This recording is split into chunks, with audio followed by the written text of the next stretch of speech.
Magandang umaga po sa inyong lahat, mga kabarangay.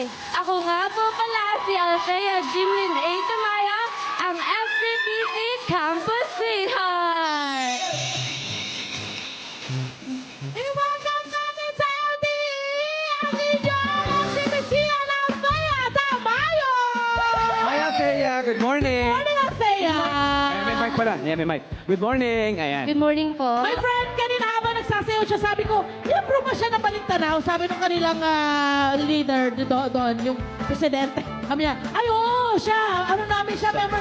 Ang husay. Ang husay nilang lahat. Diba? Napakabasitin. Ang husay. Ang tangkad niya, Althea. Sobrang tangkad niya, Althea.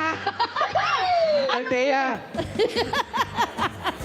Anong year and course mo, Althea? I am second year student po from Bachelor of Science in Tourism Management. Tourism Management! Tourism! Ayan.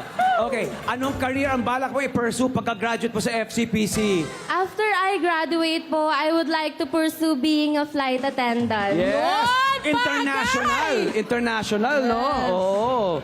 Yan. Bata pa lang daw, hilig mo nang sumali sa mga pageant. Ilang taon ka nang una kang sumali?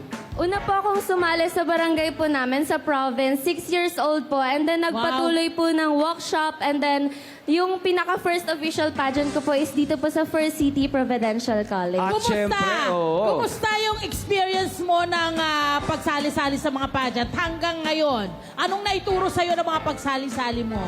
Yung pagsali ko po sa pageant is na-boost po nito yung confidence ko, naayos po yung communication skills ko, and nagkaroon po ako ng advocacy na mas maka-inspire ng maraming tao, especially students like me po. Yes! At syempre, title holder to sa FCPC. Naman! Ano ang iyong nasungkit na title dito sa FCPC? Noong December 2024 po, I was crowned as Miss COBM, and meron po akong award ng Miss Congeniality, Best in Formal Wear, Best in Casual Wear, and Miss Social Media Award. Diba? And then noong March 2025 naman po, I was crowned as Miss FCPC 2025, Best in Formal Wear, and Best in Uniform. Aba, nasa kanya na ang lahat. Oh, hinuhoard pala Miss nito lahat ng FCPC mga yan. award. Ayan, oh, na. pinapakita natin ang Kita kanyang nyo, panalunan. may training ka bang ginawa para maabot mo yung ganitong klase ng confidence, yung mga technique, meron ka bang inaral? During junior high school to senior high school po, nagwo-workshop po ako. And then Ayun. kapag bago naman po sumalang sa mga pageant, parang buong araw po akong nakahilos sa bahay para ma-train lang yung Para parang... Oh! Oo. Ganun ang dedikasyon mo. Ganun ang dedikasyon niya. At bilang pangarap niyang maging flight attendant, syempre kung papipiliin ka sa ang bansa o lugar mo ba gustong makarating?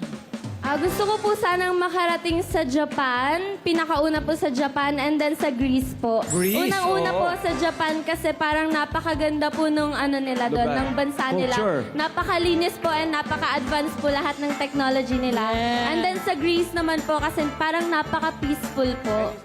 Yes. Oh, historical din yun. Hi! Sa mga profile, mga Kanet 25. This is Love and New Verbo. For more love, Tunipet, and Arafang updates, just click the subscribe button and follow us on our Net25 social media pages at Net25 TV and Net25 Entertainment Facebook. See ya. I love ya.